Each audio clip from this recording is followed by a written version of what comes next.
Good evening and welcome everybody to tonight's Terrestrial University. It is the 11th edition of our experimental lecture series accompanying the exhibition Critical Zones, Observatories for Earthly Politics. As you might know, we have yet again had to close our museum doors, but we are keeping our digital doors wide open, so I hope you're all safe and sound and watching from a cozy place at home. Tonight, we will talk about the right uses of land, a title to which we might add a big question mark. And it is my pleasure to welcome our two companion speakers, climate researcher Julia Pongratz and artist Stéphane Verlet-Bottéro. So thank you so much for being here with us. Julia from München and Stéphane actually from Taipei. So it's like really late in the middle of the night for you. And I'm so grateful that you're staying up so late to be with us. Thank you very much. Our conversation will follow the many ramifications of the questions, how do we use land? And it is important to stress that in this context, we do not necessarily refer to land in the sense of a political territory or a nation state.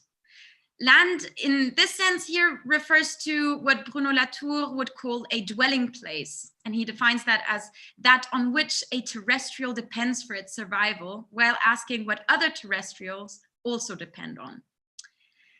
Still, even if we approach land from this perspective, we will soon encounter all its complexities, the inextricable entanglements of soil, people, economy, science, and politics. And this is why I'm particularly glad to have both a scientific and an artistic approach meeting tonight around these questions. You at home are absolutely welcome to share your thoughts and discussions and questions on our Telegram chat, and it will be my task to include them in the discussion.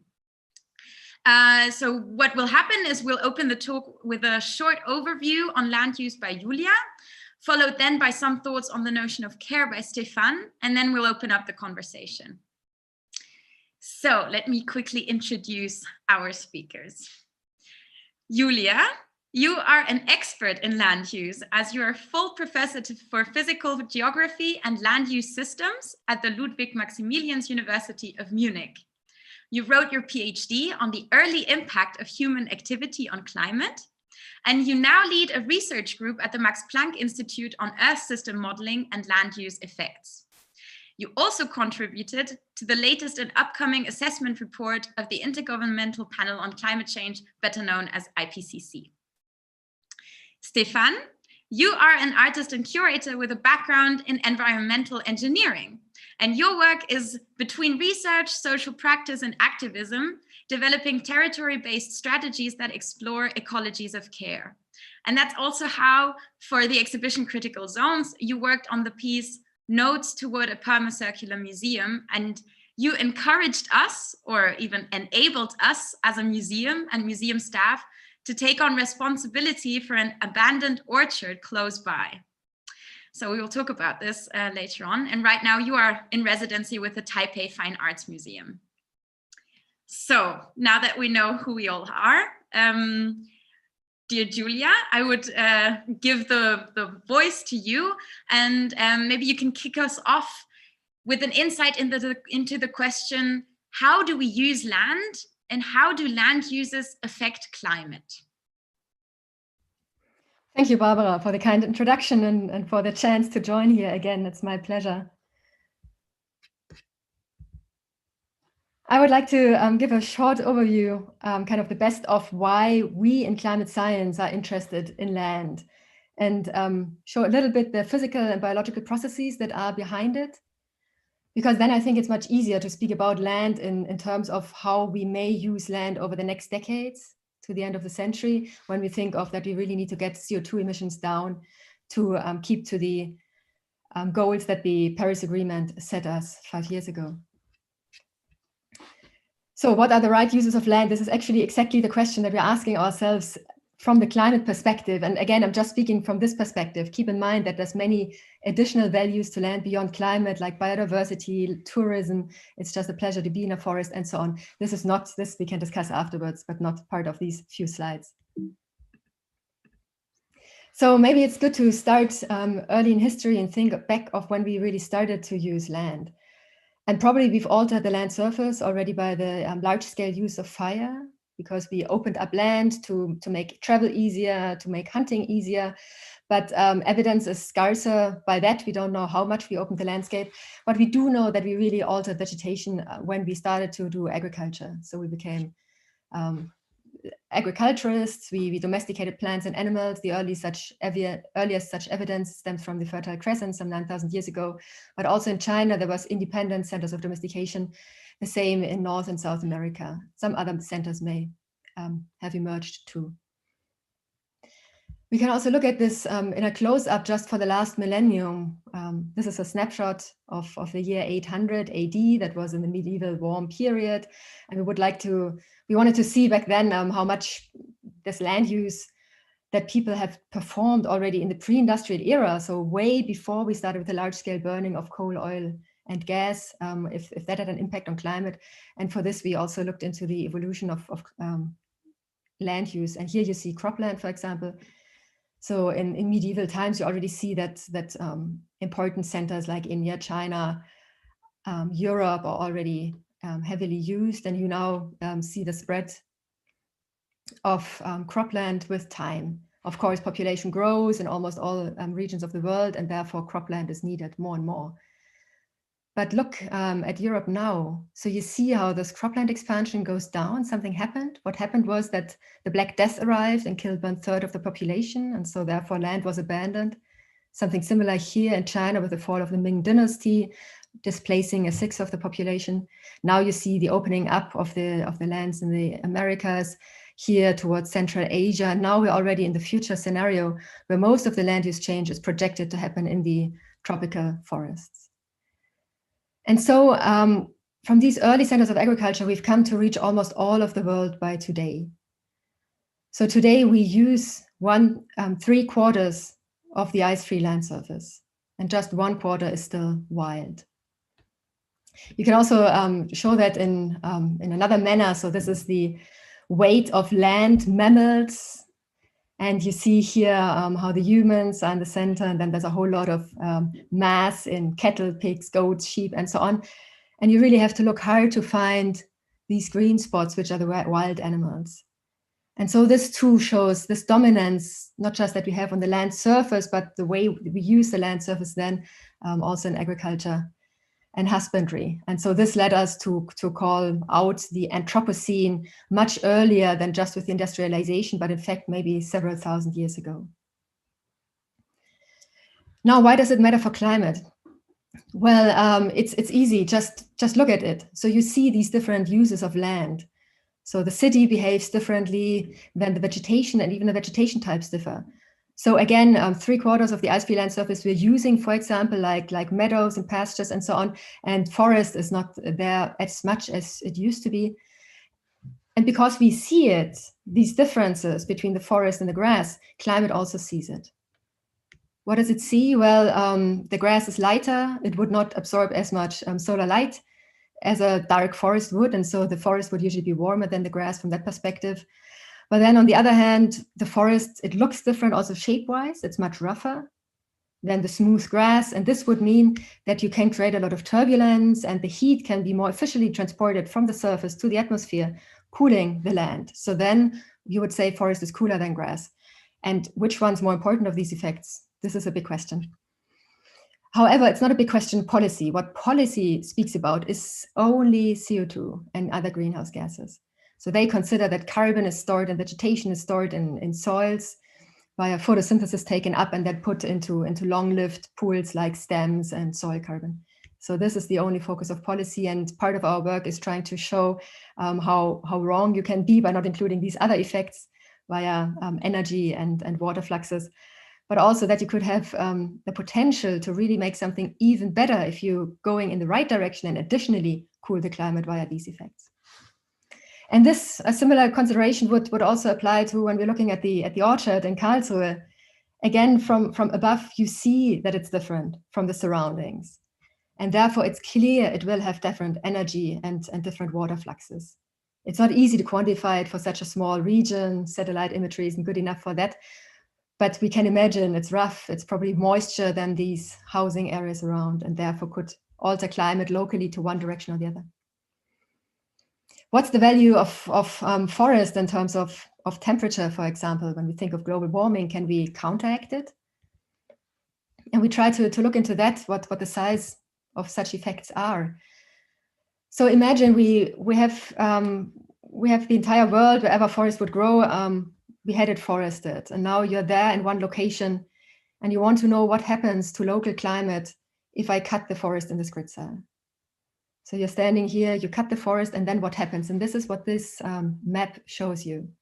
So it's very hypothetical because we don't have forest, or we've already cleared forest in many regions, but in some we haven't.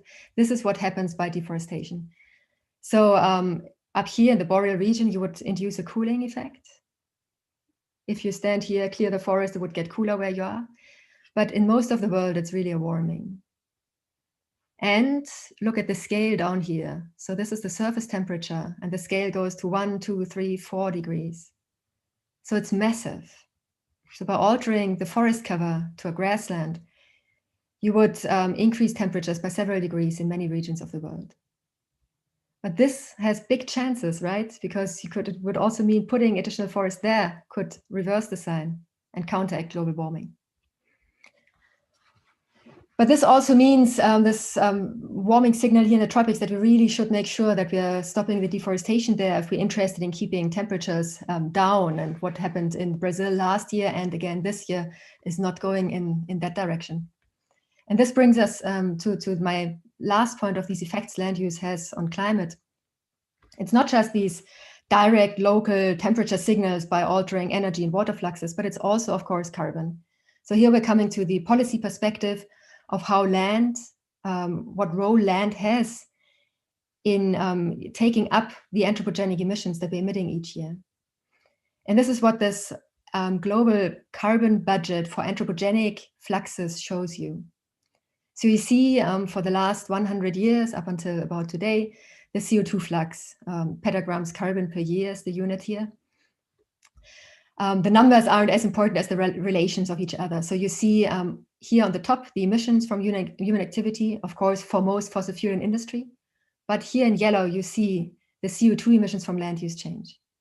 And this historically has been, of course, for most deforestation. In medieval times, deforestation of the Western world's mid-latitudes, and now in the recent decades, tropical rainforest that was cleared. And these emissions from land use were in fact larger than those from fossil fuel still up until the 50s. Now, where do these emissions from human activity go? Well, half stays in the atmosphere. That's what's causing climate warming. But the other half is taken up by the ocean. So it's taken up into the water and dissolved there and transported away. But 1/3 of all our emissions go into the land. Why is that? Well, it's mostly exactly because we have increased CO2 in the atmosphere, and a lot of vegetation grows better with a higher CO2 level. Of course, also climate change can be detrimental. You can sweep it all away with an extreme event, with a wind throw, insect outbreak, and so on. But historically, this has really saved us because forests took up more and more of the emitted carbon from our activities. And now there's an entirely new role that land will get in the future. Because while this was all more or less by chance, we hadn't intentionally done any of this to alter climate, but now under the Paris Agreement, it said we should do so. The Paris Agreement says we want to stay below 2 degrees Celsius of warming over pre-industrial levels. And to get there, a lot of these scenarios say the energy transformation won't be strong enough. We also need to additionally actively remove CO2 from the atmosphere. And there, afforestation can help us. Biomass plantations, biochar applications, soil carbon sequestration, and so on. And some scenarios say that we might need such CO2 removal on land to the same size by the middle of the century as the natural land sink currently is. So some scientists say this is hubris, that we think we can do as well as the natural system has done in the past. But then the policymakers say, well, we want to get down to 2 degrees, and so it may be necessary. And these are the questions that we are asking ourselves. How can we get there? What's the best use of land from a climate perspective? But how can we also serve all the other services that we request from ecosystems. And with that, I hand over to Stéphane, or if there's questions to that. Well, actually, you gave us quite a cliffhanger there, Julia, because these questions that you are thinking about are, I was hanging on the edge of my seat saying, okay, so what are the right uses of land and what are the solutions? So, well, thank you so much for this insight. And it's actually quite beautiful that you already mentioned and even showed the orchard that Stéphane has kind of brought into a relationship of care together with the ZKM. So Stéphane, yeah, tell us more about that orchard and more about the project that kind of started from the idea of quantifying maybe the CO2 emissions that gathered in the exhibition through the planning of the exhibition, and maybe kind of compensating those. That was like the beginning of your project, but we've evolved since then. So go yeah, ahead. it's related to that. There's a link. So I'll delve into that in a minute. But yeah, thank you, Julia, for the great transition, and thank you, Barbara. And I want to extend my thanks to the whole museum team, because they really sort of entrusted this crazy idea of a museum sort of going out its boundaries, out its perimeter to start taking care of an actual forest, of a tree garden. But maybe just before I go a bit more in the specifics in a minute, and forgive me in advance, because it's past 2 a.m. here, so I might not be exactly 100%. But I look forward to the stimulation of the Q&A also to bring in some energy to the table. But I think it's interesting, yeah, to go back to the title of right uses of land. And I think the plural got somehow lost in the German translation of richtige Nutzung. And I think it's so right uses of land, nurturing georefuges in the age of extinction. Yeah, I think we're gonna go into that, but I think it's interesting to start by keeping in mind the plural in uses and the plurality in ways of inhabiting the world, or even the plurality of worlds themselves, of cosmologies of the land, as that is our starting point. And more specifically, the project I've been contributing to critical zones, as you reminded, called Notes Towards Permacircular Museum, takes this idea that I borrowed from sustainable economics of permacircularity. So it's a kind of a contraction of permaculture. So yeah, permaculture and circularity, circular economics. Was a reflection on, concerned with the foundation of the contemporary museum on ecological destruction and energetic overshoot and low cost flying. That is really, intrinsical to the contemporary museum, I think, and of course in complacency with the rest of the productive sector. But that's kind of a starting point. Whereas also we could say the Modern Arts Museum was founded on sort of assumption of multiplying objects and silencing multiple voices, and the Classical Museum was laid its foundations on colonial theft and also nation states identity politics. But I'm very much action-oriented practitioner. So what I was interested in is in going beyond the critique that has been sort of elaborated, but that is also very well absorbed, very cleverly absorbed by institutions, and going beyond the critique of this, what action can we take? And that sort of brings us to the topic also of that you chose for this session.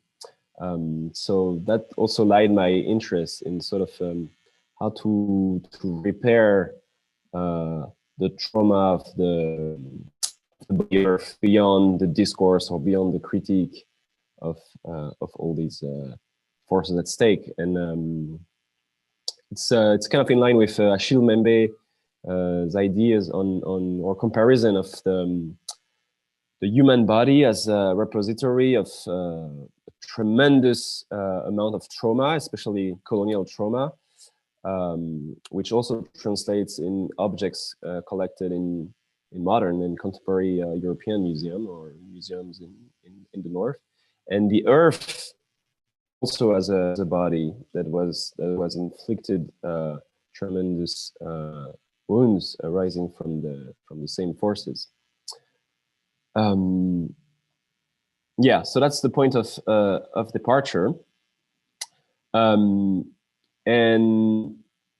I think there's also something important to mention that leads to this inquiry, which is that in parallel or in conjunction with all this, museums have also developed an incredible range of gestures of maintenance and conservation, restoration, care, which are often invisible. Sometimes it's happening in the basements, in the storage rooms. There is this sort of golden rule that we now all know, this kind of 20 degrees Celsius or 50% humidity maintenance of the artworks, which, by the way, that is also the because of the high electrical demand and the release of air conditioning fluorocarbon of fossil derived gases that are very highly potent in terms of global warming, and that are intrinsic to maintaining artworks or art collections at a certain temperature. They're actually doing a lot of atmospheric destruction. So sometimes caring for something means actually hurting something else.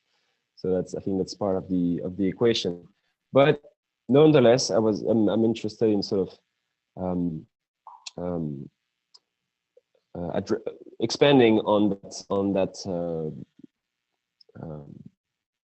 ensemble of gestures of care and maintenance that have been analyzed in terms of well analyzed in terms of objects maintenance and conservation, but maybe less in terms of what museums could do to provide this kind of knowledge and know-how and attention to non-objects, or at least non-human objects, but rather ecosystems, and especially surrounding ecosystems.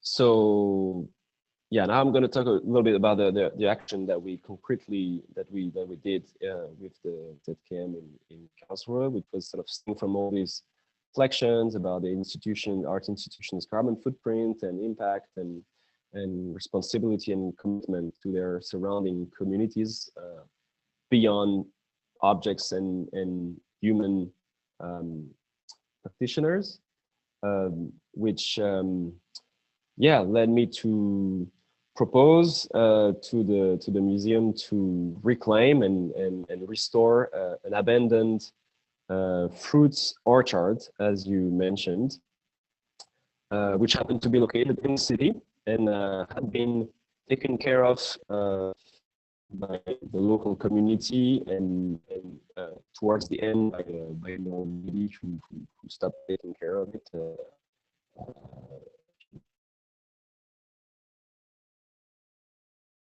Did we lose Stéphane? In collaboration. Stéphane, I think your image froze there. What should I do? Nothing, actually, because I can still hear you fine. Maybe you can switch off your image, and this is the perfect moment for me to just share my screen and show some images from your project while you continue just like you were doing. Exactly. I think it's a good time to show some images of the site and of our little team connecting with this space. So Yeah, by the way, we're back fine. We can see and hear you perfectly. Okay, perfect. So you can play without sound, and I'll comment a bit, but these are some moving images of so the ZKM staff, led by the gardeners of the city, as we first walked to that urban fruit forest to learn how to take care of the trees, and that involves a crazy amount of manual labor because there are trees, there are fruit trees that need human care. So it's a kind of we could say a kind of cooperative evolutionary strategy that human and trees have decided to collaborate and to co-evolve together to provide mutual support, aid, and food, of course. But beyond just providing fruits and food, these spaces, these characteristic agricultural systems of Central Europe and Germany are also, for example, biodiversity hotspots. So these Streuobstwiesen are among the most biodiverse areas, lands in Europe. So we kind of start to, yeah, to come closer to the title of this session of uses of the land that are multifunctional, basically, in this example. So that's what the head of the city gardeners here is explaining to us in German. So I'm kind of summarizing and translating in English, and there are spaces that provide food, but also shelter for a crazy amount of species, birds, insects. Can be used also. They have incredible population of endemic flowers, which benefits pollinators, bees, and not necessarily bees that can be used for honey, but just natural pollination. The grass and the flowers that were growing in between the trees that were planted wide apart could also benefit livestock or mammals, or larger animals. So there are spaces that, in terms of biodiversity and ecology, benefits many dwellers, not only humans. Although, of course, it's a kind of human nature compromise, but they happen to be extremely biodiverse. So I was interested in articulating a reflection, a research, and also very much a practice, a situated practice about expanding the field of museum maintenance, of all the knowledge that an institution such as the ZKM has when it comes to caring and maintaining, to this non-human or more than human collective. So that's what started. The adventure started that way, and it's gonna go on for a couple of years, more at the very least, because that's what the museum committed to do. And one last maybe remark as we see the images to conclude is that it's interesting also that, well, first, I articulated it as an artistic project conceptually, but also strategically. It's interesting that basically everyone working or committing their time to restoring this biodiversity hotspots, this garden, is actually taking work time. So it's also bringing in the politics of labor, of how we engage as institutions on such projects. So maybe you can stop the video here, and I'll kind of just finish with some concluded remarks.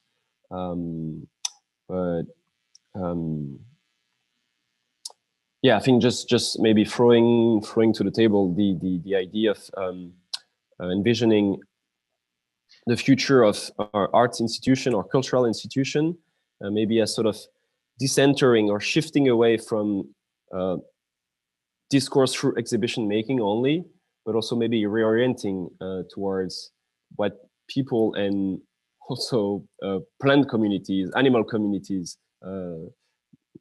some, we could say, non-humans, more than humans. We could say just life, what life needs, or what a sort of a rich life for different communities requests. And of course, this project also served as a catalyst inside the institution to set a motion on ecologizing the institution, its practices, and start a reflection on how to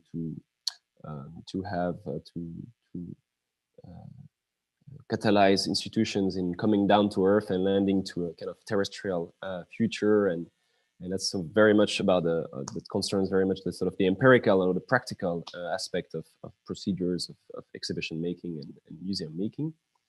But I think it was also interesting to frame it in a way that allowed space for poetics also, and aesthetics of bonding with this ecosystem, bonding with the natural world, and really picking up on these different ideas of Achille Mbembe, etc., of viewing the museum also as a body, as a collective body that sort of connects, that bonds with the orchard as another body, and creating this kind of more than human collective, which is why I in this kind of performative walk and introduction and first in this training course also in carrying and pruning practices that the city gardeners are teaching us. That's what we use this. We did this work on the idea of skin, and that's why we made and wear these fabric pieces, which are made of, it's a wax fabric, batik fabric that echo the patterns and shapes of the fruit trees that are represented in the space in the garden. So I think I'm not going to go too much longer. So we have a good Q&A session, but maybe just to finish, I think it's also interesting to refer to Joseph Beuys, who in 1982 called to rebuild cities as forests, and calling now to, that's a good example. Thank you for illustrating. I've got it. With this batik scarf that everyone kept as a reminder of this bonding with the trees. But yeah, so we are experimenting, reinventing institutions as more than human systems of cooperation. So taking the reflection one step further, and I think we can sort of take up on the discussion on that idea. There is not maybe one right use of the land. There are plural uses of the land that make sense in situated places and time and communities, and with different or plural ways of creating or connecting bodies, human institutions, ecosystems, etc. And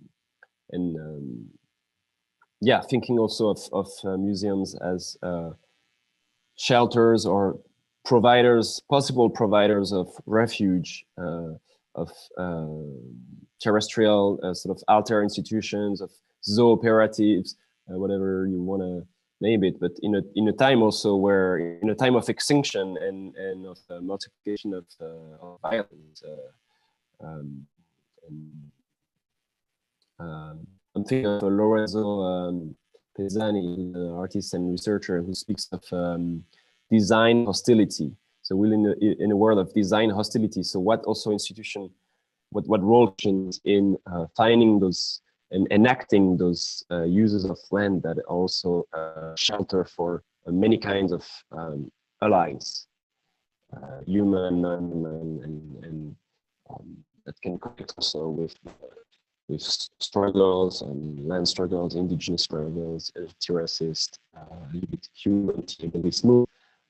So what sort of, while we ask institutions to land on terrestrial future, what kind of new alliances and function and roles can we also invent in this perspective. That's a Yeah, wonderful, it would like be a great wonderful to open the discussion. question, actually. Thank you so much, Stéphane, and thank you also so much, Julia. There's so much to unpack. I actually really like how, you both spoke about such different scales. Like Julia, you spoke a lot about like a planetary, an overview, a very broad scale. You opened up our view and understanding on a very wide level. And Stéphane, I think your image froze again, by the way, but I hope you're still with us. Stéphane, you kind of went into, oh yes, you're here. You went into like the very small scale, the very small scale of an orchard. And maybe Stéphane just fell out of the conversation, but I'm sure he will be back in just 1 second. He actually gave just the right, like a right segue to you, Julia, when he said there are multiple right uses of land.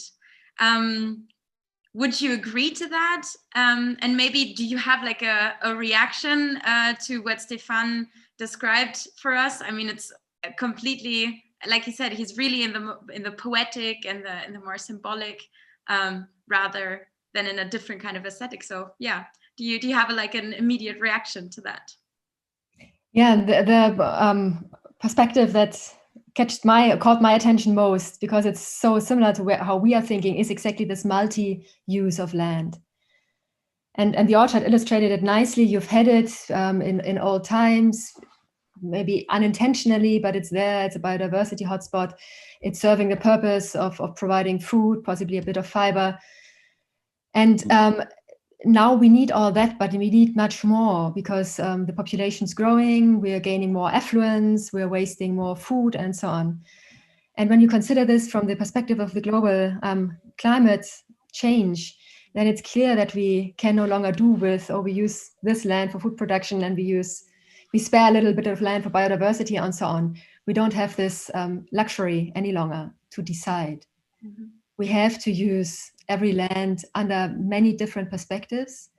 And we have to, because we are so close to crossing the 2-degree target already now, so close to eliminating a lot of species before we've even gotten to know them and so on. We need to do so urgently, and we need to optimize these different usages. Mm-hmm. We need to optimize how much CO2 we're taking up, how much biodiversity we can shelter, and so on. And this is the big challenge we're facing. Mm-hmm. Because you have many variables in there that you all need to consider at the same time. And for a lot of these, we don't know the relationships yet.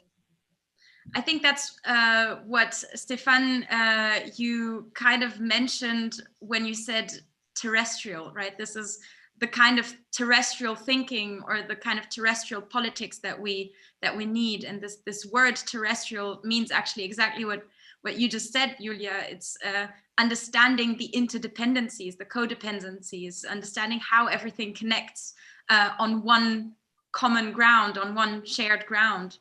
Stéphane, do you have an immediate reaction to what Julia just said?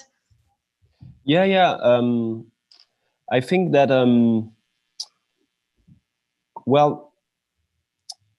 it makes me think also of the pandemic that we are living in, and that when we started, it really struck me how it didn't spare any place on the planet. And I think, like, from communities as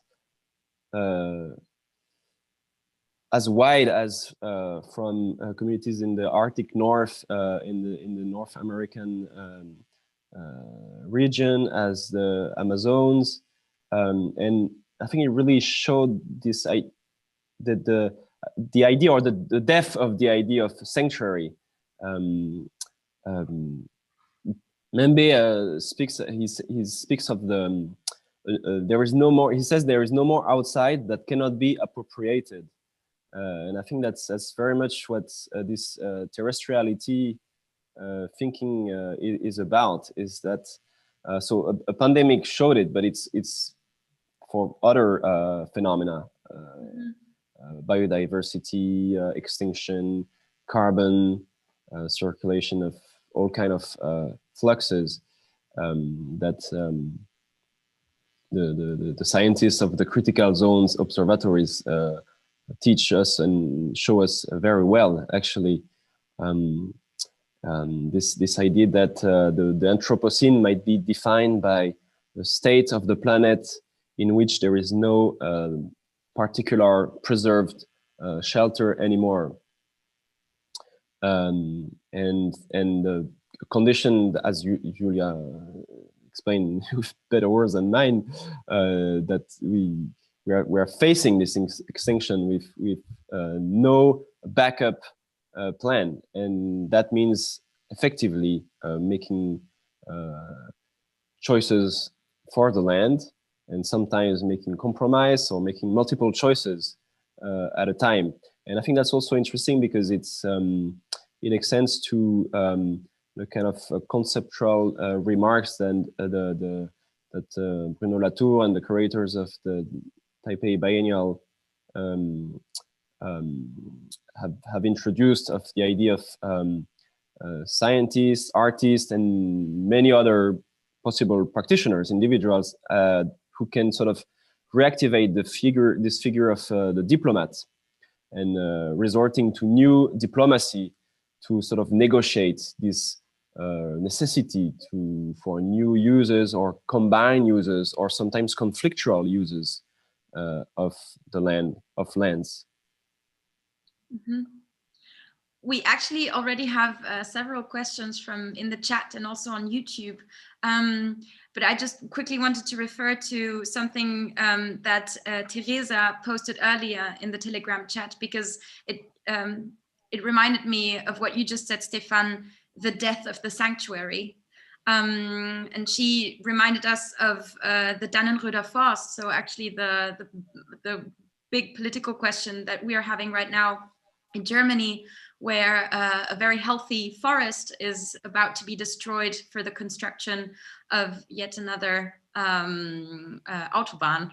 How do you say that in English? Highway, there we go. Highway. And actually, I think all our thoughts can go out to the activists who are there right now, yeah, who had built their shelter and their home for several months, if not years there, and who are kind of trying to protect their shelter and maintain their refuge there. But then again, other people are dependent on the highway for like economic and work purposes and lifestyle purposes also, so that there you kind of see how all these different interests are entangled on one piece of soil. I'm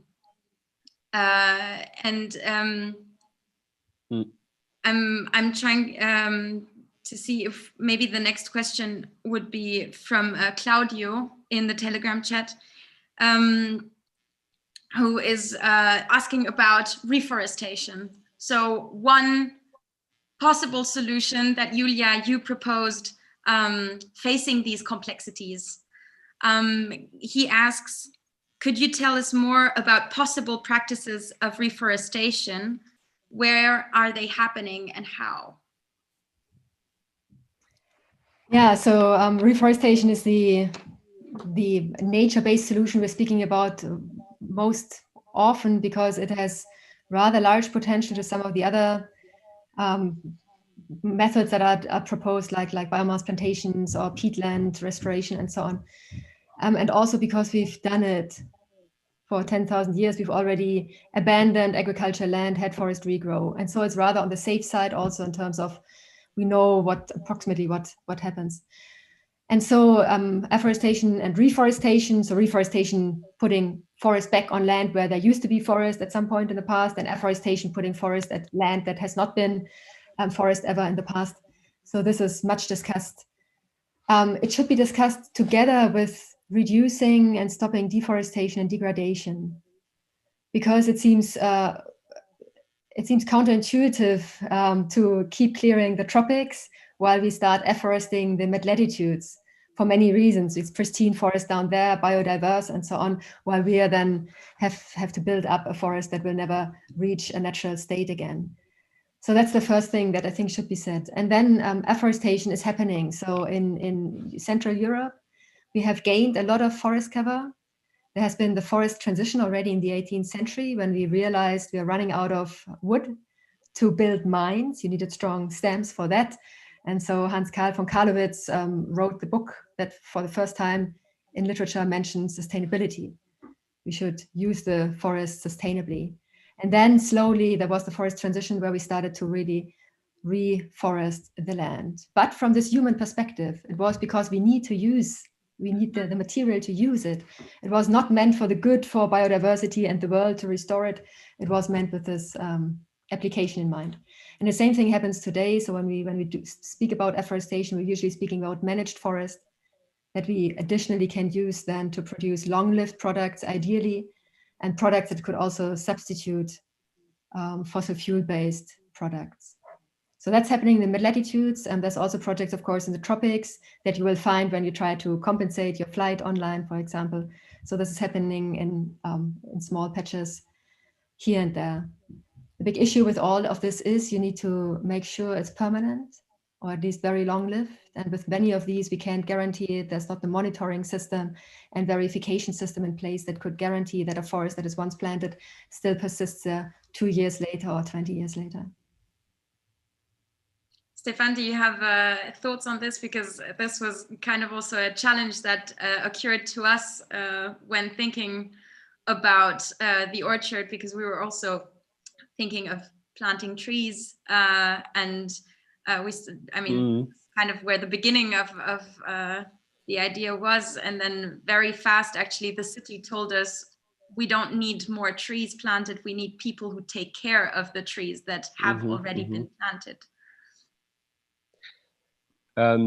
Yeah, no, they're interesting questions. Thanks, Telegrammers. I think they also point out to the right uses, but also the right politics of the land. So there's a lot to say and to cover. Yeah, I would second Julia on the different benefits, but also limits or maybe places where I need to be cautious about reforestation or afforestation. For example, we want to avoid, for example, in what concerns me more directly, museums or institutions go like just business as usual, and resort, for example, to super cheap and dubious carbon credits that go towards monoculture forestry projects in the global south that imply a mass eviction of indigenous people and human rights abuse and conflicts. So it's, yeah, right use and right politics of the land means that in this terrestrial state there is no perfect solution, but there are some so-called solutions that need to be avoided at all costs. And I think it's interesting also to keep this thread line of the connection between the very, very local and the very global, whether in Karlsruhe or anywhere else in the world, because let's say, for example, if you want to save the Amazon or the equatorial forest around the Congo basin, it can start right in Paris, Berlin, Karlsruhe, Stuttgart, by telling the imperialist companies, an oil driller like Total or just a big European fossil fuel company to stop going there and destroy the forest and attacking and criminalizing indigenous communities and local people who have lived in a way that is not perfect, not imperfect, but certainly more sustainable, and that can be discussed and negotiated, but certainly more sustainable than just removing a whole patch of forest to drill some oil like they do in Uganda, and just displacing everyone without compensation, and then saying, oh, we'll compensate by planting a monoculture forest in Madagascar, which is like, it's not even the same place, has nothing to do. So that's also, I think, one of the topics we're discussing. And also the right use of land is also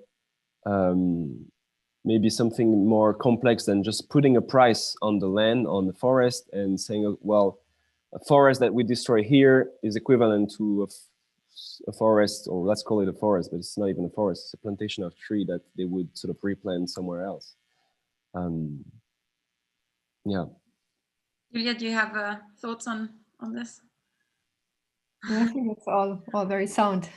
Yeah, there's actually a question on YouTube that kind of opens a bridge from this perspective that, like what you said, Stéphane, that goes really into greenwashing, and like I think it's really difficult to compare values, right? Like what equals what. I think that's kind of the wrong mindset to go about this, and that's also where this word terrestrial, becoming terrestrial, also means gains its importance, because it's a completely different mindset, and it's not about making quantifiable I don't know, thinking in numbers, right? It's more thinking more broadly and more in notions of care, and maybe changing also the perspective and the Grundhaltung, you know, the values.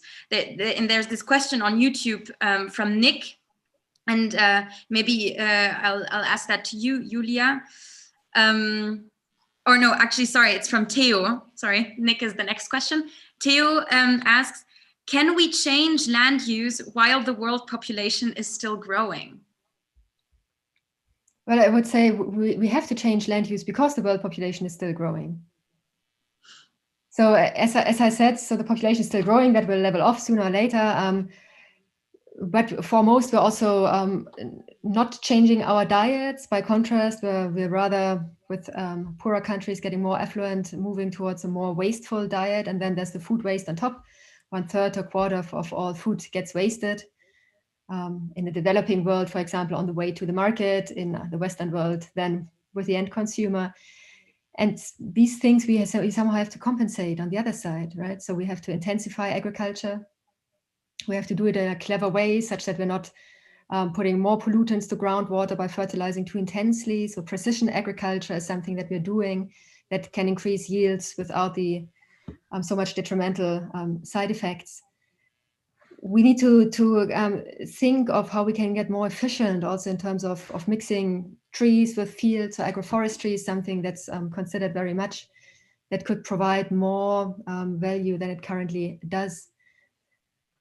And then there's the issue of we need more land for carbon dioxide removal, like with the afforestation. And it depends a lot on socioeconomic factors of whether that's possible or not to reconcile, or whether there will be a clash of competing interests. Mm-hmm. So if you say the CO2 price is high enough, then you would value a forest very highly and would not cut it easily. And if the CO2 price is high, you have money to invest in agricultural intensification, like irrigation and precision agriculture.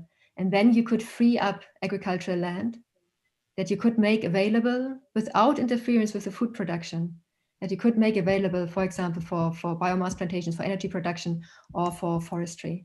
Mm-hmm. And as I said, we actually need to go there. It's not a question of can we, it's exactly what we have to do. Mm-hmm. Yeah, I think now we're kind of going towards the other scale, like between policies, what do the decision makers have to decide, and then also the smaller scale, what can I personally also do, and what is needed as a personal perspective. But before we go there, because I'll have a question about that in just 1 second, I wanted to come to the question by Nick on YouTube, who asked, how big is the impact of restructuring a forest to a healthier forest, especially regarding climate change? Is that, I think that's a question for you, Julia. Sorry. I'm not sure I can answer it very well. But of course, there's different qualities of forest. Mm-hmm. So the German Stangenwald has nothing to do with a pristine forest with diverse age structure and so on. And it's very clear. And I think one key here is to consider these co-benefits that you have. For example, it's known from a vast literature research across different ecosystems that very often higher biodiversity is associated also with higher carbon uptake. And so in that respect, it could be a good thing to think of how to make a forest more biodiverse. Also, it could increase its resilience. It's not so prone to insect disturbance if you don't only have spruce and mix it all well. But of course, you need to consider that you probably need to use this forest. You're counting on it economically, and you can't just take that away. So it's not an easy question, but one we have to think about. Mm-hmm. There just came up a follow-up question. Is there a better option than reforestation or afforestation for offsetting CO2? Now, that's don't burn the fuel.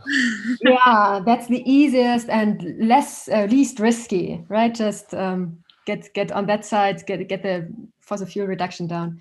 So that's clear. You can't use all land for everything because growing conditions are different. And so in that respect, maybe it's not a question of which one's better. In some regions, one's better than the other. What's also on top of the list of many discussing carbon dioxide removal by or nature-based solutions, some call it, on land, is biomass plantations. So you either use fast-growing tree species like poplar or willow, and you cut them, and then they start immediately sprouting again. So that's the beauty of it. Or you take this giant elephant grass, miscanthus or switchgrass, which grows 2-3 meters tall, and you harvest that annually, and then can use that to produce energy. So it regrows every year. You substitute fossil fuels, and if you then take up the CO2 when you burn it from the chimney and put it somewhere under the ground, you've actually removed carbon from the system. Mm-hmm. And because you can do that every year, biomass plantations is also something that in the long term, because it's accumulating from year to year, could create a large benefit. Mm-hmm. But large, I must say, is always amongst comparing these nature-based solutions. The biggest fairing solutions say that you could remove about 2 petagrams carbon per year out from the atmosphere.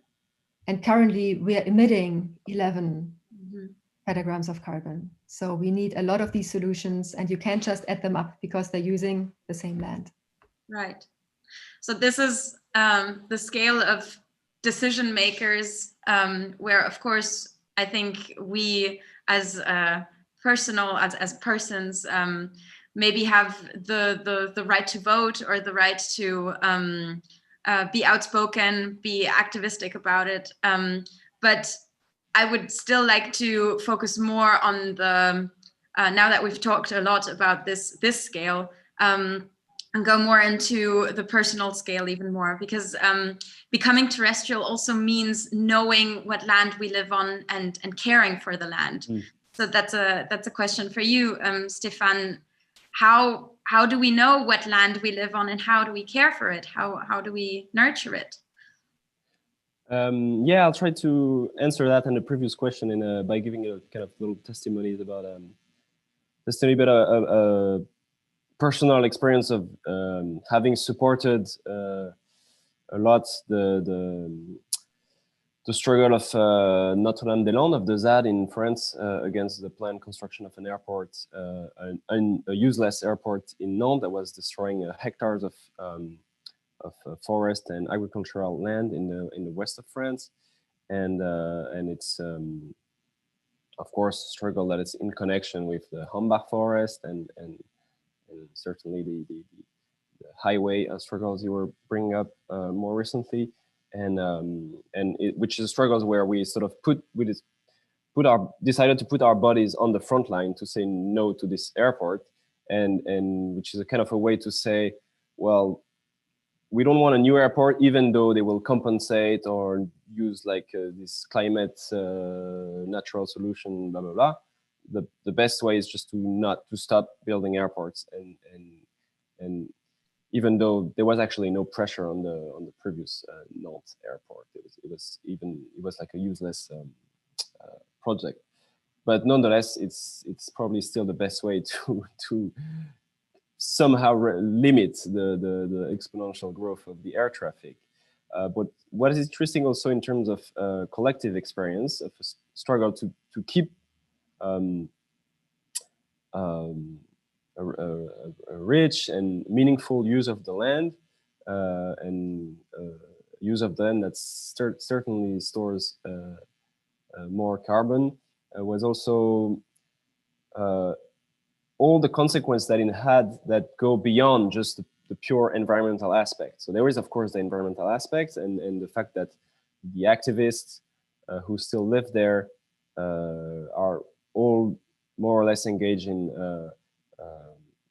what Julia was saying, kind of progressive or experimental farming techniques, pushing the research very far. So not only agroforestry or permaculture, but even reinventing farming techniques. So they take into account reproduction seasons for certain species. So stop, for example, plowing the land when certain species is reproducing, or be sort of trying to really push the cohabitation between human farmers and the natural world possible.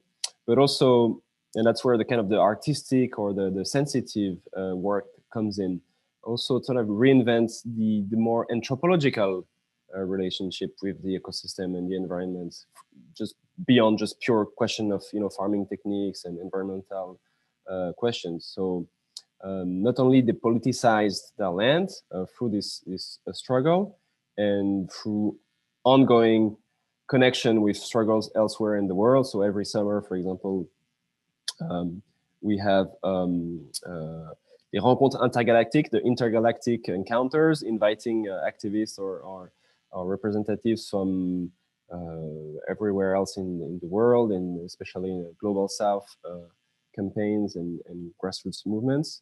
But beyond just that, there's a whole fascinating work about the ontology of the forest and the land there. And by a lot of work around the ritual of bonding, of aesthetics, of really sort of really embodying this kind of research about sort of inhabiting a territory differently, takes it actually very, very, very far in terms of language, names, gestures, clothes, performance, aesthetics, and all kinds of representations that we have about the land and the environment, but we usually sort of forget or are not even aware of. So that was kind of an interesting, I think, consequence of that occupation that I was part of more or less regularly with the years, but I also sort of infusing my own practice.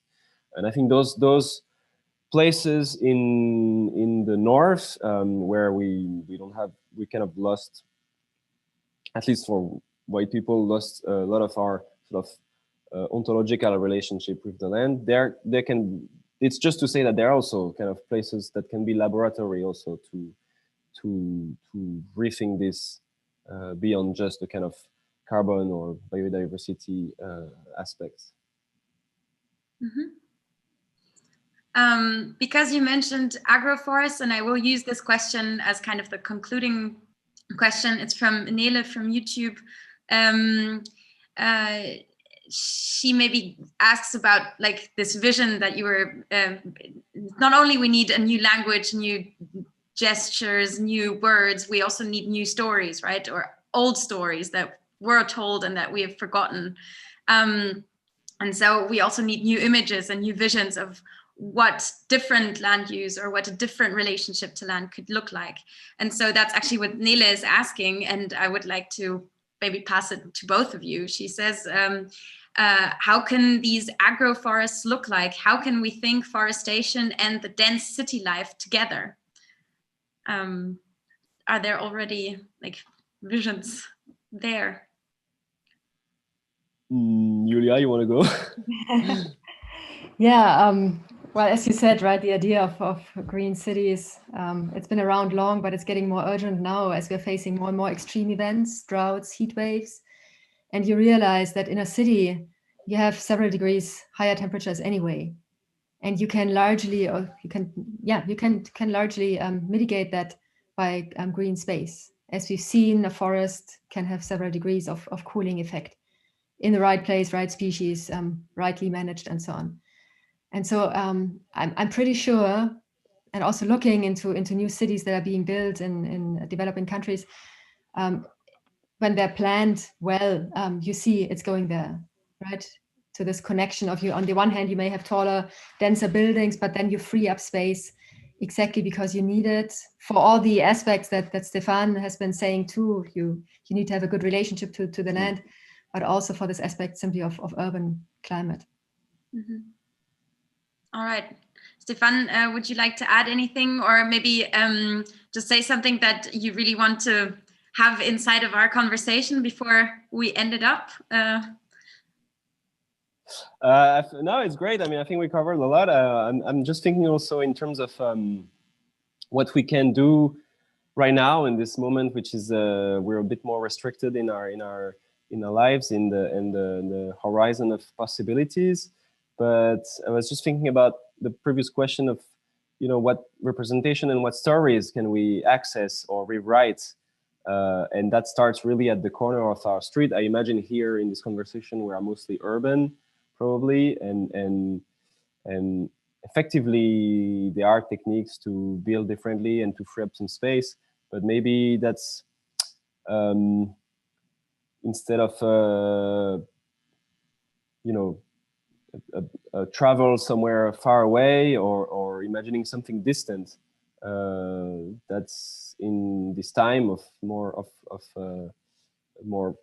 relocalizing our activities, that can be also the place to rewrite those stories, starting by the abandoned garden just a couple blocks away, or that piece of forest that's nearby the city and that requires some human attention to be rekindled or to flourish again.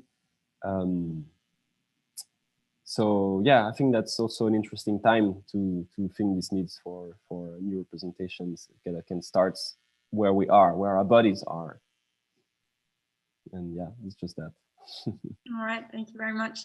Julia, same question to you. Is there anything you would like to add, or something that is particularly important to you that we maybe haven't said yet? I think it has been touched upon that whatever we do locally, we can see disconnected from the rest of the world, right? And we also need to be aware of, what we're speaking of, these many uses of land. We can decide well of how we would like to use it here specifically, but then we're dependent on what the rest of the world does. If we're not using our land for food and fiber, we need to import it from somewhere. And we know we have massive trade flows everywhere. We exchange the greenhouse fluxes and so on. And this is something we have to keep in mind. So the world is also growing more closely together in terms of these multiple usages of land. Well, exactly. And this brings us back to this term of the terrestrial, to understand all of these scales, the big one, the small one, the microcosm, the planetary level, all these complexities, the intrications, and how it all codepends. And understanding this means being terrestrial and requires terrestrial policies. So yeah, with this, I would really like to thank both of you for this really vibrating discussion. Julia, for your insights, and Stéphane, for your thoughts. And thank you very much for staying awake so long with us and for us. No problem, my pleasure. I would also like to thank the audience on YouTube and Telegram for the questions. I had actually prepared many other questions, and which I would have liked to talk about, but there were so many questions from the audience, and that's always much better. So thank you very much. I would also, of course, like to thank the entire team behind Critical Zones. So most of them are back in their home offices, but there's Peter from the video studio who's hosting the session right now. There's Sabine from the communication and marketing team who's helping out with the questions on YouTube. And of course, there's also the curating team, the museum communication, and so many others involved. And as I said in the beginning, we are doing everything that we can to keep our digital doors wide open. So I would like to end with just encouraging or inviting everyone to check out our website for our digital offers.